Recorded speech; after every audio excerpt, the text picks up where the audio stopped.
nomor satu dulu ya. Oke. Nomor satu. Dulu dong Mas.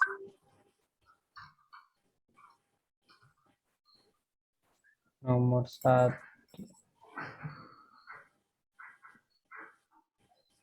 Nomor satu, didiklah anak-anakmu sesuai dengan zamannya, karena mereka hidup bukan di zamanmu.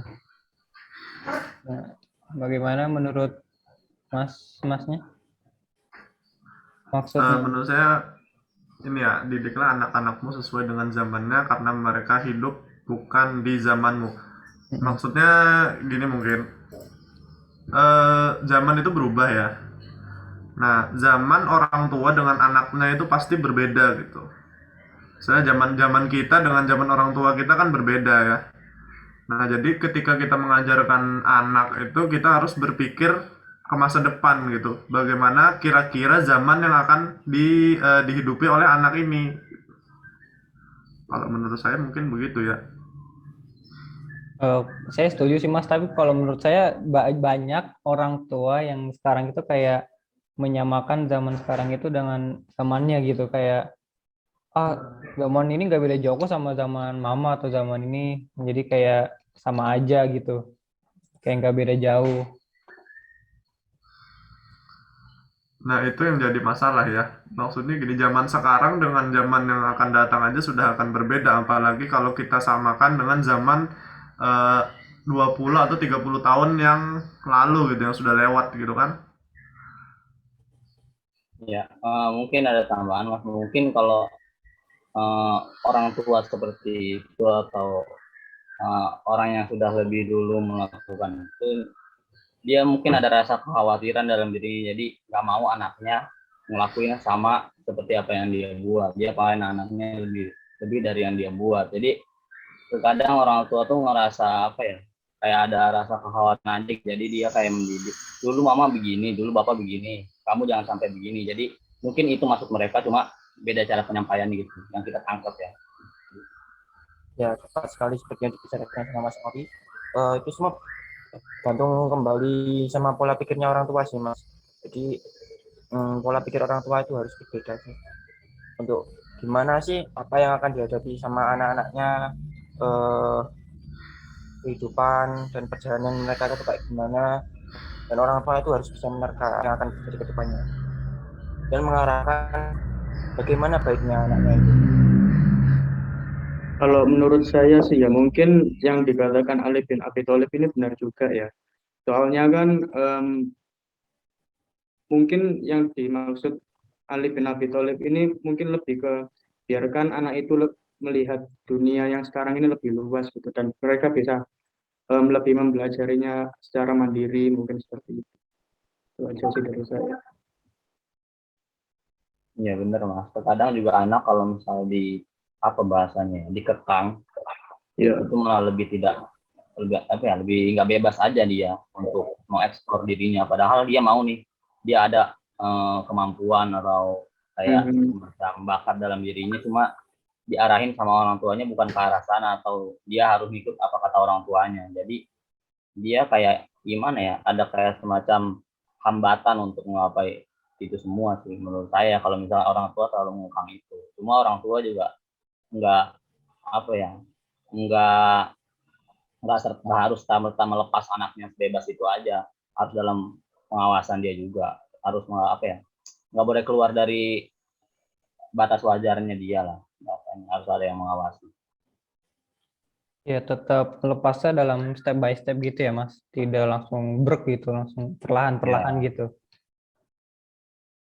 Baik-baik. Ya mungkin eh, orang tua itu tidak boleh menentukan tujuan anaknya gitu, tapi cuma memberi referensi. Maksudnya kayak misalnya, oh di zaman ibu atau bapak tuh dulu begini, mungkin kamu bisa ngambil pelajaran, tapi tetap yang menentukan itu anak sendiri gitu. Orang tua cuma memberikan sedikit pengalaman, mungkin cerita-cerita seperti itu mungkin ya.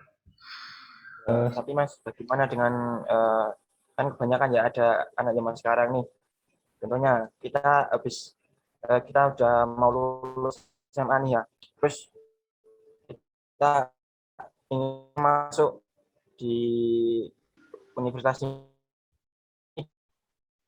dan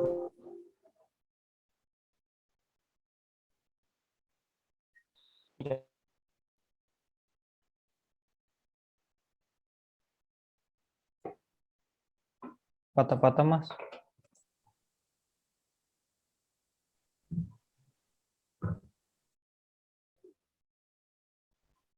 Koneksinya terganggu mungkin Mas Imam. Mungkin saya yang lanjutkan.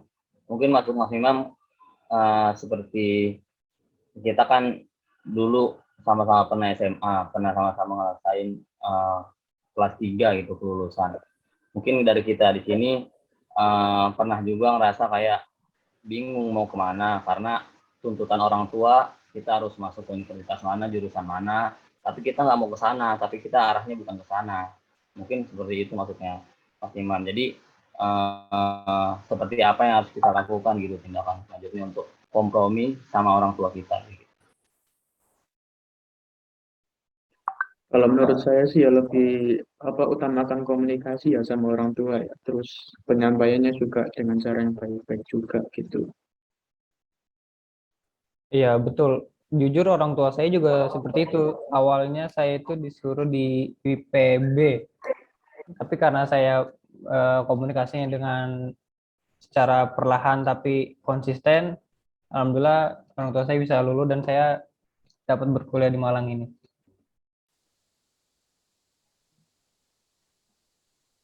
Iya sih, sebenarnya orang tua juga pengen yang terbaik untuk anaknya mungkin.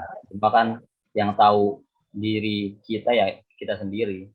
Nggak bisa orang tua kayak kamu tuh baiknya di sini, kamu tuh baiknya di sini. Mungkin baik untuk mereka. Cuma kalau bagi diri kita sendiri kan belum tentu karena kita yang ngerasain gitu. Iya, betul-betul. Tapi tetap dalam tanggung jawab kita. Jangan sampai Iya, mengecewakan mereka gitu. iya benar sih itu mah. Nah, Eh, gimana untuk poin 1 apakah begini? Baik, bagaimana yang lain? Sudah cukup? Kalau saya sudah ya. Oke, saya lanjut ya. Untuk poin kedua, kondisi lingkungan yang bisa mempengaruhi akidah dan akhlak. Silakan, yang ingin duluan. Mungkin saya dulu nih.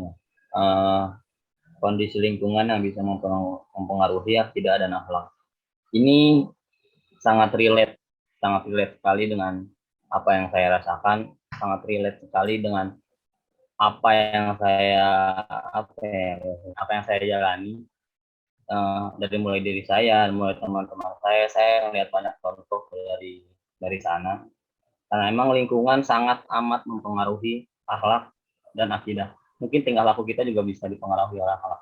Karena kita kan hampir setiap hari, hampir setiap saat itu berinteraksi dengan mereka, hampir setiap saat untuk berkomunikasi dengan mereka secara tidak langsung ya kita mengikuti apa yang dia kerjakan begitu. Kalau semisal kita mengikutnya sama orang-orang yang senang belajar, senang diskusi, ya kita akan ikut seperti mereka, kita akan juga tertular seperti mereka. Cuma kalau semisal kita ya mainnya sama orang-orang yang main game terus, nggak mau belajar, ya buah tidak jatuh tidak apa tidak jatuh tidak jauh dari pohonnya mas. Jadi ya seperti itu.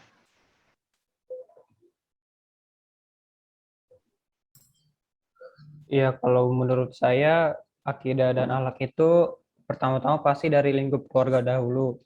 Karena mereka kan yang paling terdekat dari kita dari semenjak kita lahir sampai kita sekarang ini. Bagi saya mereka itu penting, sangat penting bagaimana ke depannya untuk kita dalam membangun akhlak dan akidah kita. Terima kasih. Ya Mas Dik menambahkan, meskipun saja ya akal dan akidah itu dididik,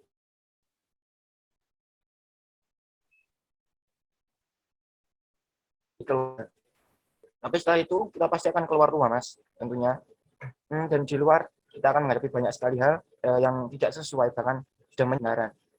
Terus apa saja sih langkah-langkah yang harus kita persiapkan atau hal yang kita butuhkan agar kita tidak terlibat dalam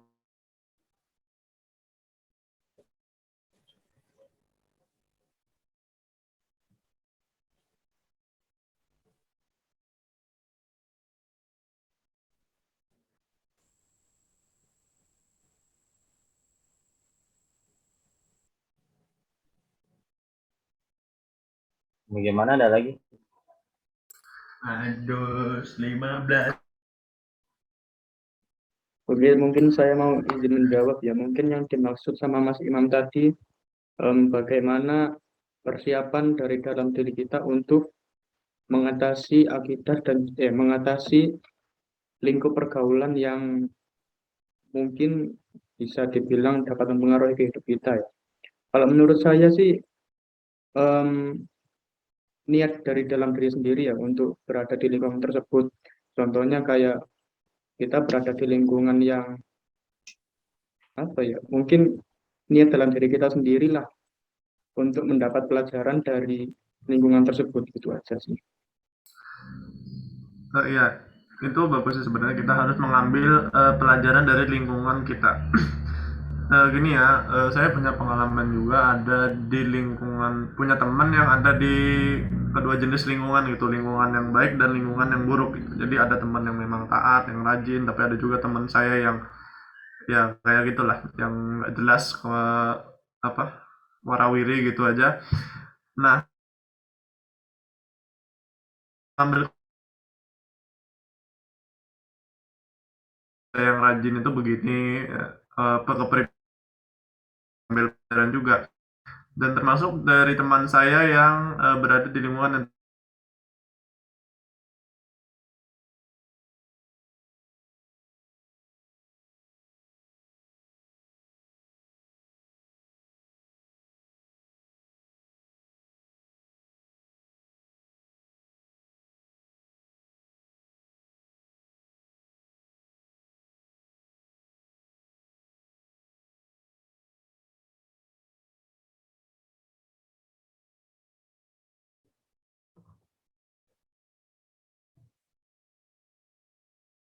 Ya, ada lagi tambahan dari yang lain mungkin.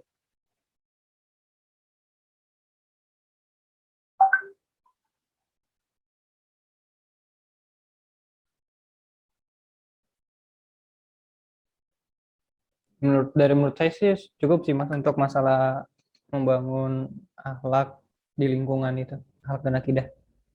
Bagaimana mau lanjut untuk poin ketiga?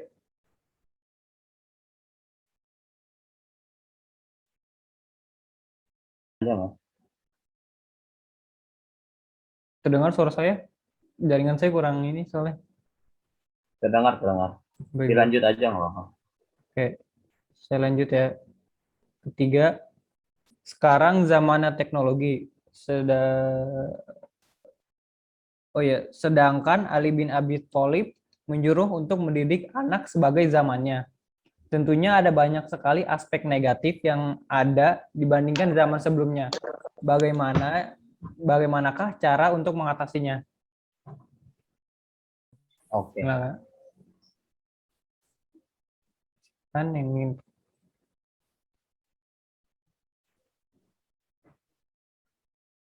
Oke. baik, saya yang pertama boleh. Oke, silakan.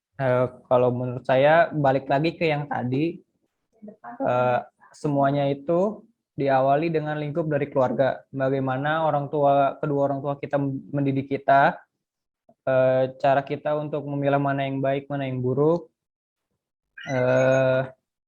Lalu nanti dengan sendirinya kita akan membangun pola pikir yang dapat membedakan mana yang baik dan mana yang buruk.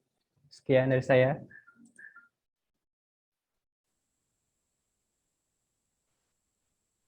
Saya izin untuk menyampaikan pendapat saya. Kalau misalnya dari saya sih sama dengan Mas Aditya ya, mungkin dari keluarga terlebih dahulu yang untuk menciptakan akhlak dan yang baik, dan juga yang kedua yaitu menghindari lingkungan yang negatif lah. Sudah dari saya itu aja ya. izin saya ya.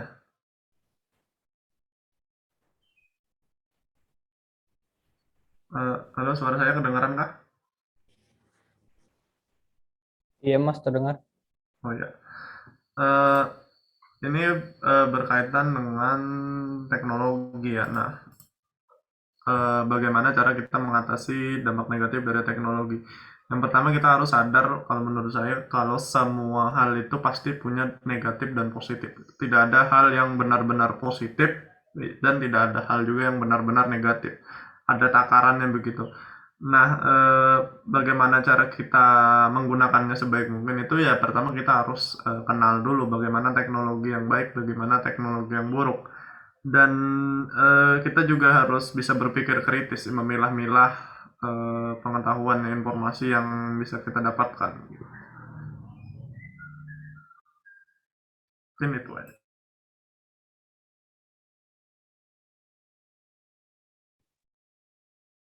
Oke, mungkin saya tadi setuju sama statementnya Mas Nadif karena di sini letak peran orang tua sebagai pengawasan pada anak. Jadi memang sekarang zamannya teknologi, memang sekarang zamannya gadget, handphone dan laptop dan sebagainya. Tetapi benar yang tadi kata dibilang Mas Saja, semua punya positif dan negatifnya. Tergantung bagaimana cara kita mengolahnya, tergantung bagaimana cara kita memanfaatkannya. Jadi harus dalam koridor tetap jadi jalannya. Jadi dalam pengawasan orang tua juga jangan sampai hal yang dapat kita manfaatkan sebagai suatu hal yang positif malah menjadi bumerang bagi kita dan menciptakan sesuatu hal yang negatif. Seperti itu.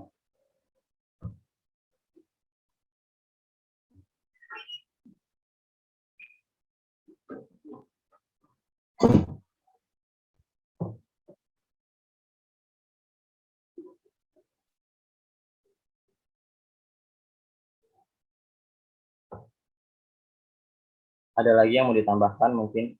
Ya mungkin ada tambahan.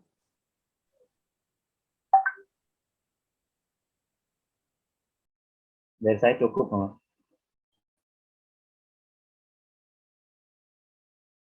Bagaimana Mas Imam? Kecil yaitu. Oke, semuanya sudah terjawab sebenarnya. Mungkin sedikit menegaskan saja bahwa yang paling utama adalah pendidikan karakter dari keluarga. Seperti yang dikatakan sama Mas Dia tadi, bahwa keluarga itu yang terutama. Itu tentu saja benar. Karena kita dimulai dari keluarga, dan dari keluarga itu kita harus sebagai orang tua contohnya harus bisa menanamkan karakter. Bagaimana sih cara memanfaatkan sebuah teknologi yang baik, dan bagaimana cara kita berdisiplin, bagaimana cara kita untuk membagi waktu, dan kita harus bisa untuk mencari sebuah lingkungan yang baik agar kita bisa mendapatkan hal-hal positif dan terhindar dari hal-hal negatif. Mungkin sekian dari saya.